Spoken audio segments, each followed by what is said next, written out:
What's going on, fellow A-Plusers? It is I, your Morphinominal host, Adam Perez. We're back once again with another Zenkaiger review, as we're about to go ahead and get into episode number 35 for you guys here this week, as we've only got maybe two handfuls left of brand new episodes for us to definitely dabble in. So we're definitely hitting the final stretch, the home stretch, if you will, to the finale of Zenkaiger, and I'm really here for it. I'm kind of hoping that within the next 10, 11, 12, how many episodes we got left, that the momentum continues to build. I thought this episode did a really great job and another great revelation for us, getting some emotional, choked up moments, if you will, with some truth being realized to Kaito. And I'm kind of hoping that, with the ending very near for Zenkaiger, that we really start pushing on the gas and start getting some of these main storylines focused on a little bit more and officially rounded off. So we'll see what winds up happening for the remainder of Zenkaiger here. But when it comes to episode number 35,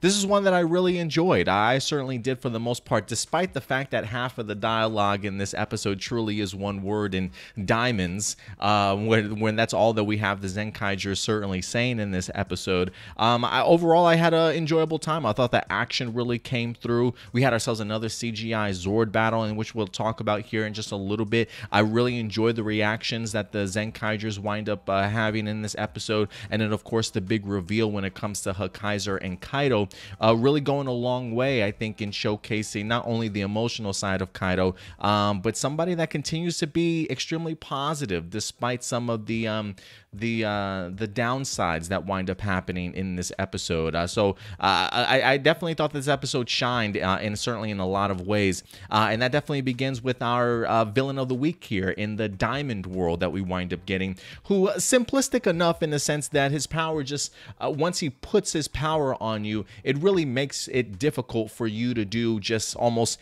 everyday things. Not only does he hit our Zenkaigers with it to the point to where it's hard for them to talk. They can't even pronounce any words. The only word they literally can say is diamond. Like, even with them trying to write out other words, trying to describe other words, like if you're trying to play Pictionary with them or something, and you're trying to, or they're trying to give you clues as to what they're saying, it all leads back to the very same word in diamond. So I thought it was pretty interesting, like for me, to see the Zenkaigers at the point where in this episode, one of the questions that we asked after last week or the previous week, where the Zenkaigers found out about Kaito's father actually being under the mask when it comes to Hakaiser. One of the questions that I had was, I am curious as to, one, how long it's going to take for them to actually tell Kaito the truth, and then secondly, how are they going to go about telling him the truth in the first place, right? Like, how do you break that news to somebody? And I'm kind of glad that when it comes to the Zenkaigers, that wasn't an easy decision to certainly make, right? I mean, as a viewer, we've been sitting on this secret for what, 2 weeks now, since we had a little bit of a hiatus. So to see that the Zenkaigers still haven't come out and said anything to Kaito, I can understand that. That's like a huge revelation that you really don't know how the other person is certainly going to handle it. So having that hesitancy to even tell him, I definitely understand. And so the fact that they are willing to finally tell him, when all of a sudden the Diamond World winds up coming in and keeps them from telling them, I gotta say, despite my maybe annoyance with the idea of diamond being the only words that they could say through majority of this episode, there was something really cool about seeing them emote their feelings or trying to like express themselves, because even when they were trying to say other things and kept saying diamond, just the way that they carried themselves, the way those particular scenes were shot and things like that, you can still understand, I feel like, what they were attempting to say or trying to say, even though they unfortunately weren't able to. Like, one scene in particular really pay attention to is when we do see the Zenkaigers all at the candy shop, and you've got Jurin and Majin and Room and Gown all sitting around the table, almost deciding to finally sort of take a stand, right? You wind up having Kaito and Zox, I think, run off to go ahead and try and take out the monster. Kaito's super determined to go ahead and help his friends, and really leaving the Zenkaigers behind. But the fact that you got somebody like Jurin, who seemingly is deep in thought, he's talking to the other Zenkaigers, but all he's saying is diamond. you get the idea that they're really rallying around each other, understand the mission, and decide we have to certainly go ahead and help Kaido no matter what the situation certainly is. So again, despite not hearing what they were trying to say, the way that they expressed themselves and handled themselves as a character, their movements, the way that they emoted themselves, you definitely understood what they were trying to certainly get at. And so for that alone, I really did appreciate just some of the performances that we wind up getting in this particular episode. I will also say this, I thought the action in this episode was rather incredible, whether that was Hakaiser and Stacey Zord teaming up with each other to go ahead and face off against, was it Super Zenkaiser? I thought that was pretty sweet, honestly, to kind of see just their tag team combinations, the way that they work so fluidly together. I even really love seeing the jetpack use by Hakaiser as he like ducks underneath one of the swings from Zenkaiser, and then he uses his rocket boost again to kind of jump and stay prolonged in the air as he goes in for another attack. I really enjoy the action sequences that we wind up getting in here. And to be honest with you, when it comes to the action alone, being able to see the finale of that battle and how everything really came full circle towards the end, I thought was really brilliant. Like seeing Zox utilize sort of like a final strike or his final attack to destroy Diamond World just in time for the Zenkaigers to finally get their voices back in an attempt to try and stop Kaito from using the Zenkai cannon on Hakaiser. And so I love the sort of their ability to speak coming back, the attempt to stop Kaito, but Kaito already like, 9/10 of the way to pulling the trigger by the time they get to him, and him firing his sort of cannon blast or bazooka blast or whatever onto Hakaiser and really allowing his abilities to diminish and his identity to certainly be revealed. I thought that was just really great timing, really great spectacle of having everything kind of come together in a great climax when it comes to that action and things like that. So perfect timing and perfect storytelling from just the action that we wind up getting in here, to certainly say the least. And honestly, when it comes to the Zenkaigers, after Kaito does discover the truth about his father being under the Hakaiser mask, there is something really, really honorable about Jiren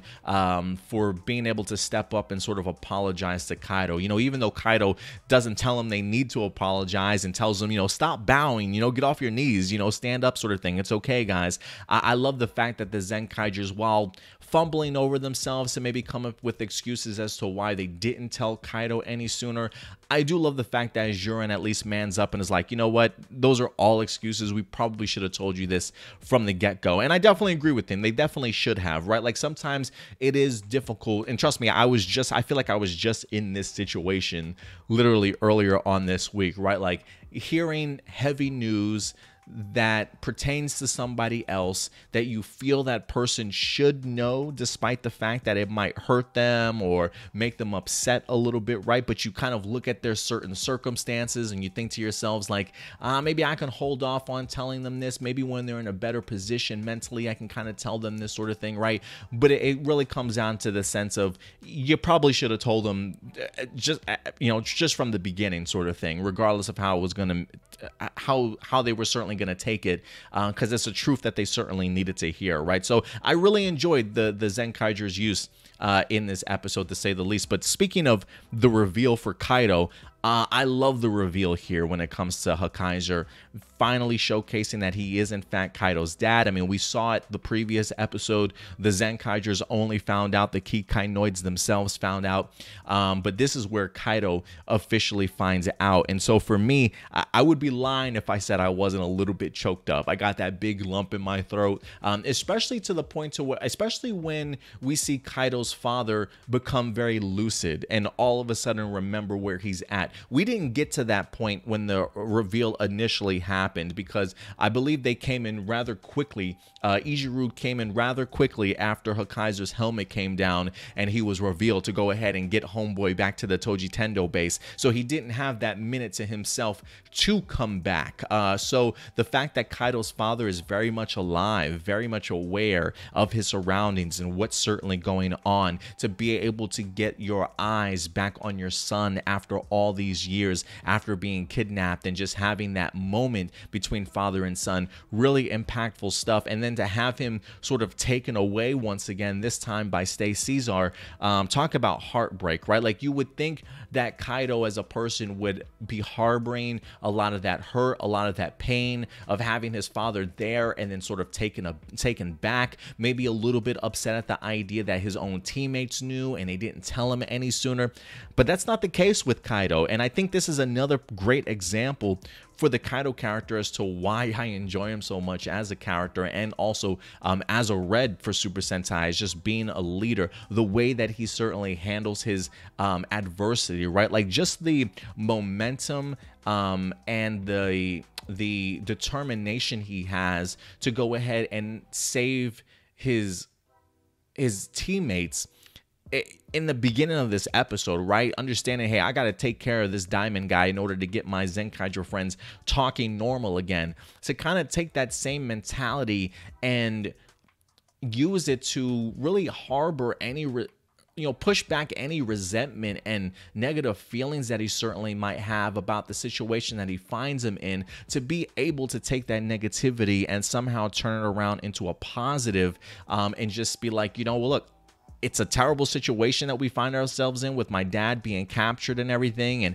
being used by the Toji Tendo. But the bright side of things is my parents are alive, right? Like, his mom is alive, even though she's out there somewhere in the multiverse going through dimensions and stuff. His dad is still alive, even though he's part of the Toji Tendo at this point in time. There are things to celebrate, right? And things to smile about and be positive about. And to be able to have that type of mentality is not easy. So to see somebody like Kaido constantly continue to have that type of personality all throughout this season. I mean, he's done nothing but really showcase his empathy, his understanding, his ability to turn a negative into a positive. He's been doing that all season long, and he continues to surprise me each time that he does it. Like, I don't know why I expect something different from the character, so when he does have moments like this, I just shake my head like, damn, see, like, that's a great leader. And so I really love the way that Kaido handles it, and it feels like this almost has given him more determination to go ahead and take out the Toji Tendo,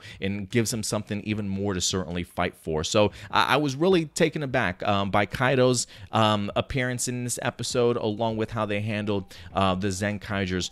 Also, if there were any quick honorable mentions in here I would like to bring up, it's definitely the Stacey and Hakaiser bond that we certainly see happening in here. The previous episode, there was a sense of, Kaido questioning Stacey, why are you doing things alone? If you're trying to accomplish something, it's best to do it with friends, right? Instead of falling back on maybe, Kaido and the other Zenkaigers helping him out, he decides to go ahead and link up with Hakaiser. So again, we do get great teamwork. I love the fact that Hakaiser, when we see Stacey saying, maybe we should work together, or, can we be partners sort of thing. I love the fact that Hakaiser's like, I thought we already were, right? Like, just that positivity also. Again, it's just Kaido.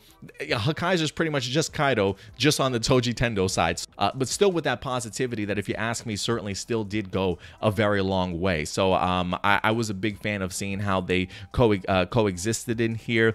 Clearly have a mutual interest to go ahead and take out Zenkaiger. They showcased their great teamwork in the action that they had. But the question that I have at the end of this is, why did Stacey push Kaido's dad back into the portal, leading them back to the Toji Tendo base? There was an element in here that a part of me was thinking to myself, I was wondering if Stacey has become a little bit jealous. Not to say that he's looked at Hakaiser sort of as that father figure, but considering the fact that nothing has really gone right for Stacey, he's always found himself alone, to now see that when it comes to Kaido, who was almost in the same shoes that Stacey was in regards to not knowing what's happened with your family and your parents, now to see Kaido have both of his family members alive and seemingly well, I do wonder if there's a sense of animosity and like just jealousy there, that Kaido continues to have the good luck go his way, and Stacey still struggling. You know what I mean? That the one time that he finally decides to go ahead and work with somebody, this person turns out to be Kaido's dad of all people. You know what I mean?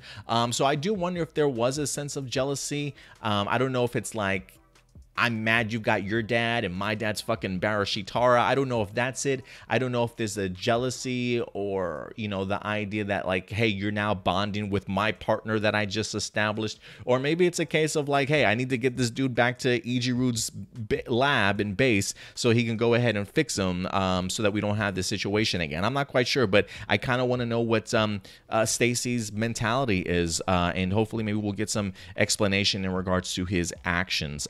A couple other honorable mentions real quick. We did see a couple of different gears utilized in here. Geki Ranger and Go Buster gears were utilized, and not just their regular gears, but there were super modes also. And I believe Zox wind up utilizing Zuo the World's gear, where he was the fisherman and he wind up fishing Diamond World sort of out of the pond. Although I am a little bit confused in regards to why Zox was so out of it and so bummed at the end. I think they mentioned the idea that maybe it was a side effect of the Sentai gear that was used. But again, considering the fact that I did not finish Zuozier, I'm not fully sure as to what Zuo the World's personality was after using his ability. So I don't know if he was usually depressed or down in the dumps or whatever the case may be. Maybe you guys can make that connection for me.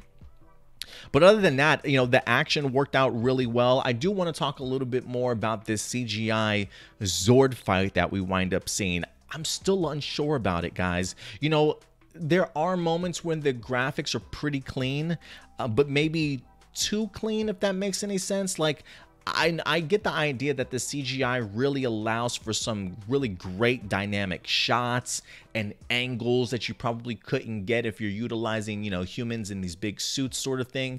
So some of the angles and the shots that we got during the CGI Zord fight was a really big fan of. The movement sometimes even seems like it's pretty clean, but I just don't know what it is about this particular CGI effect that is lacking for me. It's almost like the lack of detail in the buildings or the streets or the cars sort of thing.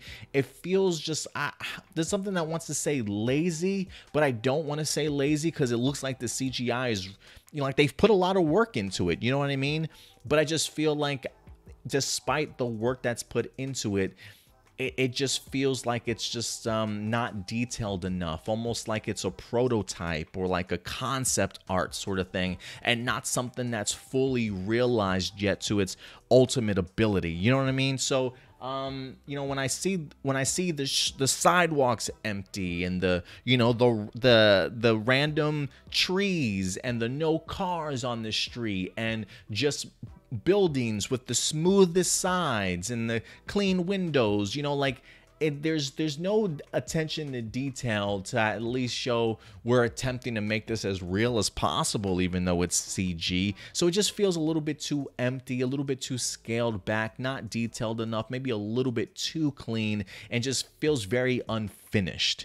Is probably maybe the best word in order to use. So again, I'm still unsure about it. There are moments where I'm like, okay, that's cool, but other ones I'm just like, God. But I would love to know what you guys think. How are you guys enjoying some of these CGI Zord battles? Because if some of the rumors and things like that we've heard in regards to what next year's Super Sentai might potentially be, we may be getting even more CGI Zord battles. And so I'm hoping this is like the training course that they've decided to utilize it in. And then maybe next season for Super Sentai, it'll be a lot more polished and finished next time around. But those are just some of my gripes with the CGI Zord fight. We'll see if it continues to grow on me or not, though. But at the end of the day, guys, these are just simply my A+ opinions. I definitely want to go ahead and know yours. What did you guys think about this particular week's episode? Let your thoughts be known in the live chat or the comment section box below.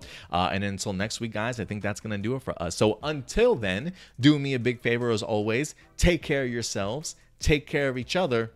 And keep it A+. I'll talk to you guys later. Almost forgot what the fuck I was going to say. But until then, as always, guys, do me a big favor. Take care of yourselves. Take care of each other. And keep it A+. I'll talk to you guys later. Full throttle, non-stop. Have a good one, guys. Bye.